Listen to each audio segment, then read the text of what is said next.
ಎಲ್ಲರಿಗೂ ನಮಸ್ಕಾರ. Piece of success ಚಾನಲ್ಗೆ ನಿಮಗೆಲ್ಲರಿಗೂ ಮತ್ತೊಮ್ಮೆ ಸ್ವಾಗತ. ಒಬ್ಬ ವ್ಯಕ್ತಿಯ ಜೀವನ ಸುಖಮಯ ಆಗಿರಬೇಕು ಅಂದರೆ ಹೇಗಿರಬೇಕು ಎಂದು ಚಾಣಕ್ಯರು ತಮ್ಮ ನೀತಿಯಲ್ಲಿ ವಿವರವಾಗಿ ಹೇಳಿದ್ದಾರೆ.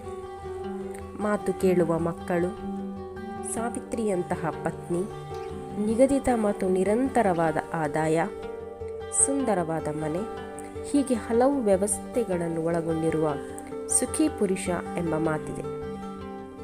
100 ಅಯೋಗ್ಯ ಮಕ್ಕಳಿಗಿಂತ ಒಬ್ಬ ಯೋಗ್ಯ ಮಗನನ್ನು ಹೊಂದಿರುವ ಪೋಷಕರು ಅದೃಷ್ಟವಂತರು ಎಂಬ ಮಾತಿದೆ. ಇಂದು ಕಾಲ ಬದಲಾಗಿದೆ. ಒಬ್ಬ ಮಗಳು ವಂಶದ ಗೌರವ ಕಾಪಾಡುತ್ತಾಳೆ, ಇಡೀ ಕುಟುಂಬವನ್ನು ನಿರ್ವಹಿಸುವ ಸಾಮರ್ಥ್ಯ ಹೊಂದಿದ್ದಾಳೆ.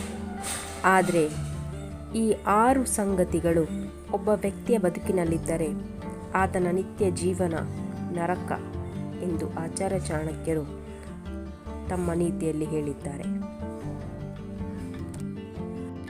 ಕುಗ್ರಾಮದಲ್ಲಿ ವಾಸ ಮಾಡೋದು, ದುಷ್ಟ ಮತ್ತು ಸ್ವಾರ್ಥಿ ಯಜಮಾನನ ಅಡಿಯಲ್ಲಿ ಕೆಲಸ ಮಾಡೋದು, ಹಳಸಿದ ಆಹಾರ ಸೇವನೆ ಮಾಡೋದು, ಮುಂಗೋಪಿ ಪತ್ನಿಯನ್ನು ಹೊಂದುವುದು, ಮೂರ್ಖ ಅಥವಾ ದಡ್ಡ ಮಗನನ್ನು ಹೊಂದಿರುವುದು ಮತ್ತು ಮನೆಯಲ್ಲಿ ವಿಧವೆ ಮಗಳನ್ನು ಹೊಂದಿರುವ ವ್ಯಕ್ತಿಯ ಜೀವನ ನಿತ್ಯ ನರಕವಾಗುತ್ತದೆ ಎಂದು ಚಾಣಕ್ಯ ನೀತಿಯಲ್ಲಿ ಹೇಳಲಾಗಿದೆ. ಮೊದಲನೆಯದು ಕುಗ್ರಾಮದಲ್ಲಿ ವಾಸ. ಕುಗ್ರಾಮದಲ್ಲಿ ವಾಸ ಮಾಡುವುದರಿಂದ ಪ್ರಪಂಚದ ಜ್ಞಾನ ಇರಲ್ಲ. ಆರ್ಥಿಕ ಮತ್ತು ಸಾಮಾಜಿಕ ಪ್ರಬಲರಾಗಲು ಇಂದು ಜನರು ನಗರ ಪ್ರದೇಶಗಳಿಗೆ ವಲಸೆ ಹೋಗುತ್ತಾರೆ. ದುಷ್ಟ ಮತ್ತು ಸ್ವಾರ್ಥಿ ಯಜಮಾನನಡಿಯಲ್ಲಿ ಕೆಲಸ ಮಾಡುವ ಕಾರ್ಮಿಕರು ಎಂದಿಗೂ ಆರ್ಥಿಕವಾಗಿ ಸದೃಢರಾಗಲ್ಲ. ಈ 2 ಗುಣಗಳನ್ನು ಹೊಂದಿರುವ ಯಜಮಾನನ ಕೈ ಕೆಳಗೆ ಕೆಲಸ ಮಾಡೋರನ್ನು ಬೆಳೆಯಲು ಅವಕಾಶ ನೀಡಲ್ಲ.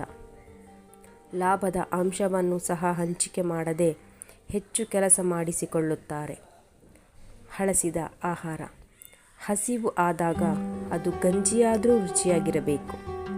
ಹಳಸಿದ ಅನ್ನವನ್ನು ಬಾಯಿಯಲ್ಲಿ ಇಟ್ಟುಕೊಳ್ಳಲು ಸಾಧ್ಯವಿಲ್ಲ. ಈ ರೀತಿಯ ಆಹಾರ ಸೇವಿಸುವ ವ್ಯಕ್ತಿಯ ಜೀವನ ನರಕವಾಗುತ್ತದೆ. ಮುಂಗೋಪಿ ಪತ್ನಿ. ಸಣ್ಣ ಸಣ್ಣ ವಿಷಯಗಳಿಗೂ ಕೋಪ ಮಾಡಿಕೊಳ್ಳುವ ಪತ್ನಿ ಇರಬಾರದು. ಇದರಿಂದ ಮನೆಯಲ್ಲಿ ನೆಮ್ಮದಿ ಇಲ್ಲದಂತಾಗುತ್ತದೆ.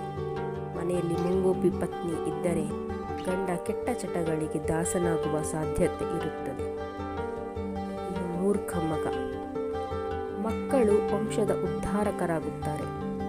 ಆದರೆ ಮೂರ್ಖ ಆಗಿದ್ದರೆ ಪೋಷಕರು ಕಷ್ಟಪಡಬೇಕಾಗುತ್ತದೆ. ಇಲ್ಲಿ ಮೂರ್ಖ ಅಂದರೆ ಕೇವಲ ಬುದ್ಧಿ ಭ್ರಮಣೆ ಅಂತಲ್ಲ. ಅಯೋಗ್ಯ, ಕೆಟ್ಟ ಚಟಗಳಿಗೆ ದಾಸ, ಮದ್ಯ ಕುಡಿಯೋದು, ಹೀಗೆ ಹಲವು ಗುಣಗಳನ್ನು ಹೊಂದಿರುವ ವ್ಯಕ್ತಿಯಾಗಿರುತ್ತಾನೆ. ಇನ್ನು ಕೊನೆಯದಾಗಿ ವಿಧವೆ ಮಗಳು ಚೆನ್ನಾಗಿರಲಿ ಎಂದು ಪೋಷಕರು ಸಣ್ಣ ವ್ಯಾಯಿಸಿ ಮದುವೆ ಮಾಡಿಕೊಡುತ್ತಾರೆ.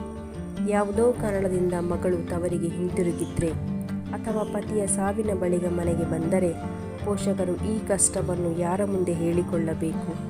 ಆದರೆ ಇಂದು ಕಾಲ ಬದಲಾಗಿದ್ದು ಇಂತಹ ಸ್ಥಿತಿಗೆ ಸಿಲುಕಿರುವ ಮಹಿಳೆಯರು ಯಾರ ಮೇಲೆಯೂ ಅವಲಂಬನೆ ಆಗಲ್ಲ ಮತ್ತು ತಂದೆ ತಾಯಿಗೂ ಹೊರೆ ಆಗಲ್ಲ. ಇದರ ಜೊತೆಗೆ ವಿಧವಾ ವಿವಾಹಗಳೂ ಸಹ ನಡೆಯುತ್ತಿವೆ. Please subscribe, like and share.